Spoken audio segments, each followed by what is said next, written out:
How to verify your identity on Wells Fargo.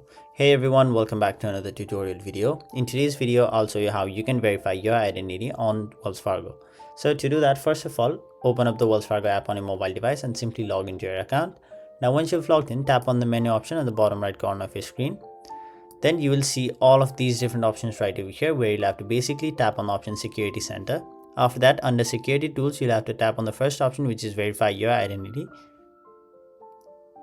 Now you can choose one of these different options right over here. So you can verify your identity by using id.me, or you can also use your driver's license, your passport, or answer security questions about your credit history. Now whichever one you choose, once you complete them, you'll have to basically capture a photo of your ID if you choose one of these.